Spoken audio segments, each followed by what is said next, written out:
में से आज हम लोग डिस्कस करेंगे प्रोटीन के बारे में। ठीक है, नेक्स्ट वीडियो हम प्रोटीन से रिलेटेड डिस्कस किए थे। प्रोटीन की डिफिनेशन क्या थे, उनके सोर्सेस क्या थे, उनके क्लासिफिकेशन क्या थे। तो पहले डिफिनेशन की बात करते हैं। Protein is a organic compound and long polypeptide chain with amino acids. क्या था? प्रोटीन एक ऑर्गेनिक कंपाउंड होता था, उसमें लॉन्ग पॉलीपेप्टाइड चेन पाई जाती थी और वह अमाइनो एसिड से मिलकर बना होता था।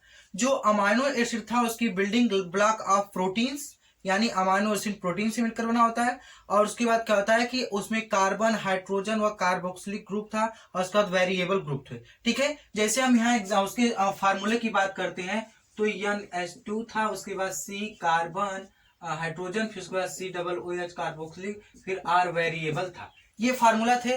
फिर उसके बाद इसके सोर्सेस थे प्लांट एनिमल्स। जो प्रोटीन के सोर्सेस थे प्लांट एनिमल्स, मिल्क, एग से हमें प्रोटीन मिलता था।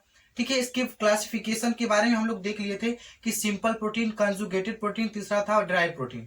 उन्हीं के बारे में आज हम लोग देखेंगे कि उनकी डिफिनेशन क्या होती है। पहले उसकी क्लासिफिकेशन भी देख लिए, अब यहाँ उसकी एग्जांपल भी देखेंगे और उसकी डिफिनेशन भी देखेंगे। सबसे पहले बात करते हैं सिंपल प्रोटीन।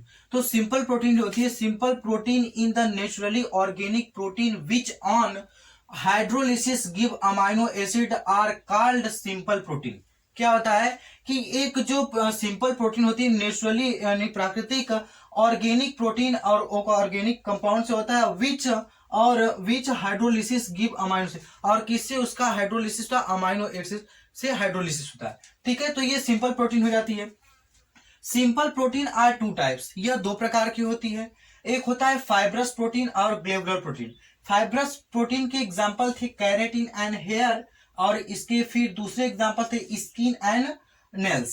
और इसके बाद ग्लोबुलर प्रोटीन के हीमोग्लोबिन और ग्लोबिन था। ठीक है, ये था इसके एग्जांपल। फिर बात करते हैं कंजुगेटेड प्रोटीन। जो कंजुगेटेड प्रोटीन थी, the natural protein which are from Y combination which some any others groups which is not amino acid। क्या होता है कि इसमें अमाइनो एसिड प्रेजेंट था और इस कंजुगेटेड प्रोटीन में अमाइनो एसिड नहीं था।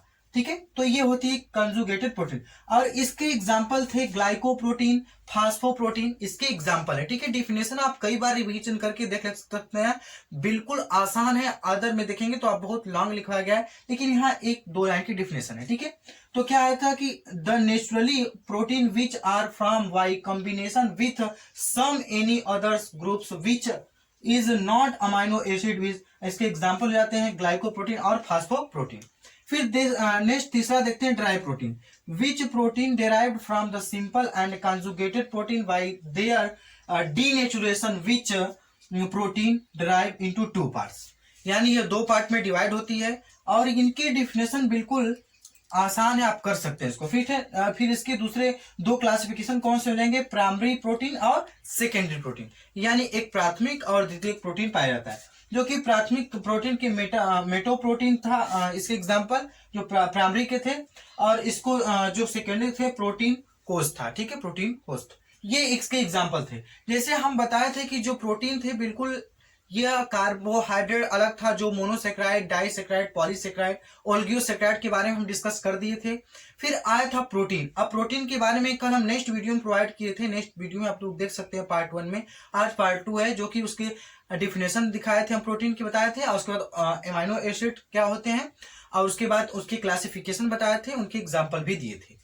अब यहाँ क्या था कि हम बताए थे कि एक एक बात के बारे में भाग में पढ़ना है, तो वही हम ड्राइव कर दिए कि सिंपल प्रोटीन क्या होती है, कंजुगेटेड प्रोटीन क्या होती है, ड्राई प्रोटीन क्या होती है, इसके एग्जाम्पल क्या होते हैं, डिफिनेशन क्या होगी। आशा करते हैं कि आप समझ गए होंगे कि बिल्कुल आपकी मोस्ट इंपॉर्टेंट टॉपिक एक एक वीडियो में हम प्रोवाइड कर रहे हैं। अगर आप बिल्कुल अच्छे से इसको वॉच करते हैं, 2-3 बार आप देख लीजिए कि ये कैसे हैं, आपको बिल्कुल बैठ जाएगा। अगर आप मतलब बुक में देखेंगे तो बहुत लॉन्ग लिखाया गया है, लेकिन बिल्कुल शॉर्ट में हम इसको मतलब बताने की कोशिश किए हैं। आप इसको एक बार देख लीजिए, एक बार 2 बार